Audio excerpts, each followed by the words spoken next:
एक बंदे को उसकी कंपनी बेचने के बाद 1000 करोड़ मिला था।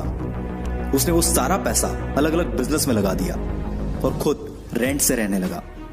कोई पागल ही कर सकता है ना ऐसा, क्योंकि कोई नॉर्मल इंसान होता तो गाड़ी बंगला खरीदने में ही बहुत सारा पैसा खर्च कर देता।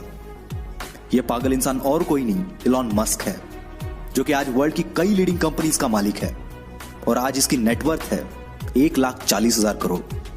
और यह सब उसके पागलपन, उसकी जिद का ही नतीजा है। क्योंकि भीड़ के साथ चलना तो बहुत आसान है, पर पागलपन ही चाहिए भीड़ से हटकर कुछ करने के लिए। जिस बंदे को कभी उसकी भारी आवाज की वजह से रेडियो से रिजेक्ट कर दिया गया था, उसने जिद पकड़ी और वो मुकाम हासिल किया जिसके कई लोग सिर्फ सपने ही देखते हैं। जी हाँ, मैं बात कर रहा हूं अमिताभ बच्चन की। उनकी पहली सुपरहिट मूवी जंजीर आने से पहले उनकी 17 मूवीज फ्लॉप हो चुकी थी। फिर भी उन्होंने अपनी जिद नहीं छोड़ी और आखिरकार कामयाबी को भी उनके जिद के आगे झुकना पड़ा। विराट कोहली का भी एक ऐसा ही किस्सा है, जो कि क्रिकेट के लिए उसका पागलपन, उसकी जिद को बयां करता है। 2006 की बात है। विराट कर्नाटका में रणजी खेल रहा था और पहले दिन 40 रन बनाकर वो नॉट आउट रहा। शाम को उनके घर से खबर आई कि उसके पापा की डेथ हो गई है। सबने एक्सपेक्ट किया कि विराट तुरंत घर के लिए निकलेगा। कोच ने तो यहां तक डिसाइड कर लिया था कि उसकी जगह पर और कौन खेलेगा। पर दूसरे दिन विराट बल्ला लेके स्पीच पे खड़ा था और इस हालात में उसने सेंचुरी लगाई और अपनी टीम को जिताकर ही वो अंतिम संस्कार के लिए निकल गया। इसे पागलपन नहीं तो और क्या कहेंगे। लाखों में किसी एक के पास ही ऐसी जिद, ऐसा पागलपन होता है और वही कुछ हटके कर जाता है। दिन का 15-15 घंटा काम करने के लिए सिर्फ एनर्जी नहीं, बल्कि उस काम को करने के लिए वो जिद, वो पागलपन होना चाहिए।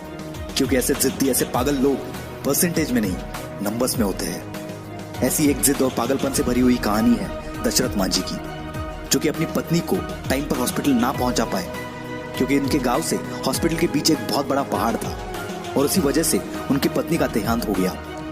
बंदे को गुस्सा आ गया और इसी गुस्से को उसने अपनी जिद में बदल दिया और इस बंदे ने केवल छेनी हथौड़े से 22 साल में 55 किलोमीटर का पहाड़ तोड़ दिया। ये पागलपन नहीं तो क्या है। ऐसी जिद तब पैदा होती है जब दिल टूटता है। कुछ लोग तो इसमें बिखर जाते हैं, पर जो इस दर्द को, इस गुस्से को जिद में बदल देता है, उस बंदे को रोकना नामुमकिन है। वो पागलपन ही है जब लोग ट्रिप्स प्लान कर रहे होते हैं और कोई बंदा अपना एम्पायर खड़ा करने के लिए प्लान्स बना रहा होता है। जब सब नौकरी ढूंढने के चक्कर में होते हैं, तब कोई पागल नौकरी देने की सोचता है और ऐसे ही पागल आगे जाके बिल गेट्स, स्टीव जॉब्स बनते हैं। ये पागल सक्सेस के लिए हमेशा भूखे होते हैं, ये कभी सेटिस्फाई नहीं होते।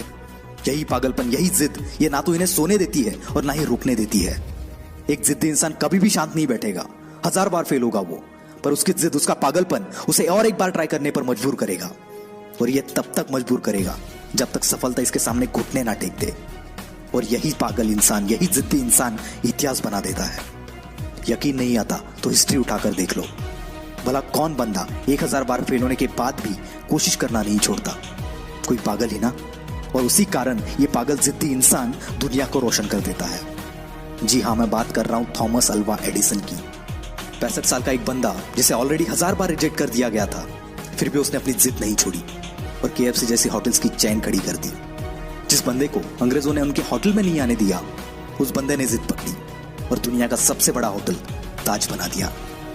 दोस्तों, ये एक जिद ही है जो एक नॉर्मल इंसान को एबनॉर्मल बनाती है और फिर ये एबनॉर्मल लोग ऐसा कुछ कर जाते हैं जिसके बारे में नॉर्मल लोग सोचने से भी डरते हैं। इसलिए आपको जो भी अच्छा लगता है, जो भी आप करना चाहते हो, पागल बन जाओ उसके लिए और जान लगा दो उसे हासिल करने के लिए।